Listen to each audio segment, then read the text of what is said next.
कमज़ोर हैं, वृद्ध हैं, या उनकी कोई और मजबूरी है जिसके कारण वो दूसरे आश्रमों में नहीं पहुंच सकते, उनकी भावना होती है कि हम भी दर्शन करें, साक्षात सत्संग सुनें। क्योंकि जब आमने सामने बैठ के सत्संग श्रवण किया जाता है उसका आनंद कुछ अलग ही होता है। सत्संग तो देखने के लिए आपके दूसरे माध्यम भी बहुत हैं, टीवी में, व्हाट्सएप पे, फेसबुक पे और टीवी चैनलों पे आते रहते हैं, लेकिन जो आनंद वास्तविकता में है वो उसकी नकल में नहीं है। और सत्संग एक ऐसा माध्यम है जिस प्रकार से हम रोज़ाना स्नान करते हैं, शरीर पे लगी मैल पसीना साफ करने से शरीर की सफाई होती है, उसमें दाग धब्बे बदबू वाली चीज़ अगर कोई होती है तो वो धुल जाती है। इसी प्रकार से अपने घरों में, मकान में जहाँ हम रहते हैं, हर चीज़ का बड़ा ख्याल करते हैं सफाई के लिए कि उनको साफ सुथरा रखा जाए। साफ सुथरी जो वस्तु होती है देखने में भी अच्छी लगती है, उसके पास रहने से भी हमें सुकून मिलता है। अच्छी चीज़ वातावरण को भी अच्छा और पवित्र बना देती है। बाहर की सफाई हम कर लेंगे, हमारे बस की बात है, कपड़े साफ कर लेंगे, शरीर साफ कर लेंगे, घर आंगन को साफ कर लेंगे, लेकिन जो मुख्य करके जो रोग हमारे अंदर में फैलाता है वो हमारा मन है। उसकी सफाई बाहर से नहीं हो सकती, इन आँखों से उसको देखा नहीं जाता, इस मन से ही मन को जांचा भी नहीं जाता, और उसके बारे में हमारे आदत, हमारा बोलचाल का तरीका ये जाहिर कर देता है कि हमारे मन में क्या है। कभी हमारे अच्छे विचार होते हैं, कभी बुरे होते हैं, कभी खुशी होती है, कभी दुख होता है, वो भी उन बातों से जाहिर हो जाता है। मन की शुद्धता, पवित्रता भी प्रकट हो जाती है, जबान से हो जाती है, चेहरे से हो जाती है, हमारे व्यवहार और बर्ताव से हो जाती है। तो सत्संग एक ऐसा माध्यम है जिसमें हम जाके उपदेश, शिक्षा या जो भी वचन फरमाए जाते हैं वो सिर्फ न केवल हमारे बाहरी दुनियादारी के जीवन को सुधारने के लिए या अपने व्यक्तिगत जीवन को चरित्रवान बनाने के लिए या हमें किस प्रकार से अपने जीवन को जीना चाहिए इसके लिए नहीं, बल्कि मुख्य उद्देश्य तो यही होता है कि उसके मन की सफाई कैसे की जाए। इन चीज़ों के बारे में तो बाहर से भी हम देख सकते हैं, पता लगाया जा सकता है, हमारी ज्ञान इंद्रियां, कर्मेंद्रियां ये बता देती हैं। लेकिन जो मलिनता हमारे मन के अंदर भरी हुई है और जब तक हमारे भाव और भावनाएं शुद्ध नहीं हैं तब तक हम प्रभु की भक्ति नहीं कर सकते।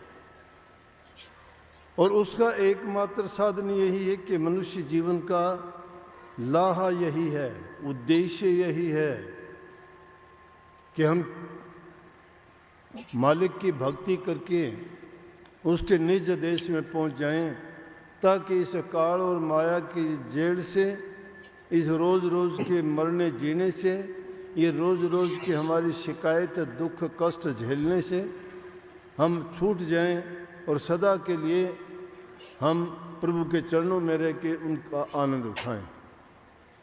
ये रूह जब से अपने पिता के घर से बिछड़ के आई है इसको कहीं भी चैन नहीं है। दिखावे के लिए सब हमें दिखाई देता है कि सुखी हैं, लेकिन सुखी कोई शायद ही होगा। शायद ही मैंने क्यों कह दिया कि जो प्रभु की भक्ति करने वाले हैं वही आदमी संतुष्ट और अपने आप को सुखी कह सकते हैं। जिनको दुनियादारी की वस्तुओं की लालसा लगी रहती है, जो सुख दुनिया की वस्तुओं में ढूंढना चाहते हैं, इस दुनिया में उस शांति की खोज के लिए हर इंसान प्रयास करता है, लेकिन कहीं भी सफलता नहीं मिलती। किसी के पास कितना धन हो, किसी के पास कितना बल हो, किसी का लंबा चौड़ा परिवार हो, कितना भी उसका ऊंचा पद ओहदा हो, किसी भी जाति में पैदा हुआ हो, किसी भी वंश घर परिवार का वो हो, लेकिन प्रभु की भक्ति के बिना उसका ये दुख का जंजाल नहीं कटता। और भक्ति के रास्ते में ना कोई जाति अंचल पैदा करती है, ना कोई ऊंचा पद प्रतिष्ठा, ये रुकावट तो बन जाती हैं, लेकिन ये काम नहीं आती। इसलिए सत्संग में अवश्य जाना चाहिए। जो लोग सत्संग के बारे में जानते नहीं, उसके महत्व को समझते नहीं, उनके लिए सत्संग कुछ भी नहीं है। सत्संग उनके लिए एक तमाशा है, एक मेला है। हम में भी बहुत से लोग इसको एक मेला समझ के ही आते हैं, लेकिन कोई नहीं। हम अगर मेला समझ के भी इसको आते हैं तो सुनते सुनते सुनते सुनते कभी ना कभी वो नकली चीज़ भी असलियत में बदल जाएगी। जब हमारे ऊपर कोई दुख विपदा आएगी, उस वक्त में जब हमें वो कोई बात सत्संग में सुनी हुई कि भाई हमें दुख के वक्त में क्या करना चाहिए, वो जब याद आएगी और उसको हम लागू करके देखेंगे, उसी वक्त हमें पता लग जाएगा कि सत्संग का महत्व और सत्संग का गुण क्या है। नहीं तो ये सत्संग में आना जाना दूसरे लोगों के लिए क्या है? क्यों बेवकूफ़ बने बैठे हैं? बेवकूफ़ भी कह देते होंगे सत्संगियों को, घर के आदमी ही कह देते होंगे क्यों जाते हो रोज़ रोज़। अब अगर वो यूं कह दें कि रोज़ रोज़ नहीं, एक आध बार जाओ, अगर वो कोई कहता है मैं सत्संग में तो ज़रूर जाऊंगा, तो झगड़ा कर लेंगे उसके साथ। ये नहीं कहेंगे। अगर कोई बुरे रास्ते जाता है उसको कोई मना करने वाला नहीं है। आज समाज में कितनी कुरीतियां फैल गई। कोई चरित्र से संबंधित देखो, कहीं शराब कबाब, कहीं मांस मछली अंडे की घर घर दुकान खुली हुई है, सरेआम सड़कों पे बिकती हैं।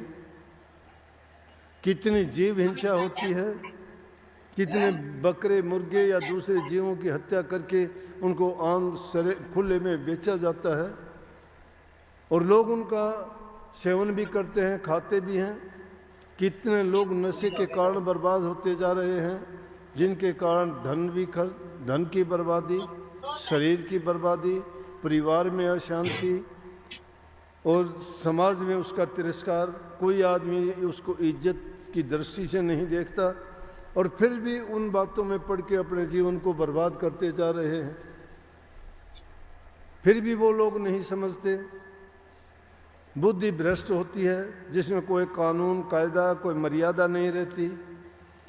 उनको यहाँ तक कि ये होश नहीं रहता नशा करने के बाद कि माँ के साथ बर्ताव क्या होना चाहिए, बहन के साथ क्या होना चाहिए, पत्नी के साथ क्या होना चाहिए, और पिता के सामने क्या होना चाहिए। सब नाते बर्बाद जिससे होते हैं, और फिर उस बर्बादी के रास्ते को पाके तो इंसान खुश होता है। लेकिन जहाँ पे तुम्हारा चरित्र बनाया जाता है, तुम्हें इंसानियत सिखाई जाती है, तुम्हारी बुराइयाँ दूर की जाती हैं, तुम्हें इस जीवन का जो आनंद का सही तरीका है वो जहाँ दिया जाता है, उसको आप भूल जाते हो, उससे आप दूर भागते हो। वो हमारा अज्ञान है। ज्ञान ये नहीं है कि आपने कोई कहानी कथा सुन ली, आपको ज्ञान हो गया, दो बात यादें कर ली, दो भजन याद कर लिए, या कोई और चीज़ के वो ज्ञान हो गया। ये ज्ञान नहीं, अज्ञान है वो। ज्ञान तो वो है कि इंसान को ये पता होना चाहिए कि मेरा जीवन का उद्देश्य क्या था, मैं क्यों आया था। अगर इस जीवन में पेट भर के यूं ही घूमना फिरना है, पशुओं की तरह से जीना है, तो जिए इंसान। या किसी निर्बल दुर्बल जीव पर अपना रोब दिखाता है तो क्या मिल जाएगा उसको? यहाँ तो प्रेम का मार्ग है। जो उन जीवों से प्रेम करता है सभी उस मालिक की संतान हैं हम। चींटी से लेके हाथी तक इंसान बुद्धिमान जरूर है, विवेकशील जरूर है, और जीवों से ज़्यादा इसको ज्ञानवान समझवान बनाया गया है, लेकिन उस ज्ञान और बुद्धि को जब सही ये प्रयोग नहीं करता तो कहाँ की इंसानियत है। इसलिए ये सत्संग इन बुराइयों से हमें निकालता है। आज एक दूसरे को देख के चंद पैसे के लिए इंसान इंसानियत से गिर जाता है, भूल जाता है सब कानून कायदे, नहीं देखते। फ़ोन उठा के देखो, टीवी उठा के देखो, अखबार उठा के देखो, कोई अच्छी खबर मिलती है क्या आपको? कितनी उनमें सत्संग कथा, कितनी उनको आपको उपदेश शिक्षा की बात कोई मिलती है? कहीं मिलेगा छुरेबाजी हो गई, कहीं कहते हैं कि वहाँ गोली चल गई, कहीं कहते हैं कि वहाँ नोट पकड़े गए, कहीं कहते हैं वहाँ डाका हो गया, कोई कहता है उसका कत्ल कर दिया गया। छोटी छोटी बात के लिए क्यों? कहाँ से आ गई ये चीज़ें? इतने समाज सुधारक हैं, इतने सत्संग इतनी कथाएं होती हैं, और फिर भी ये इंसान इन बुरी आदतों को क्यों अपनाता जा रहा है?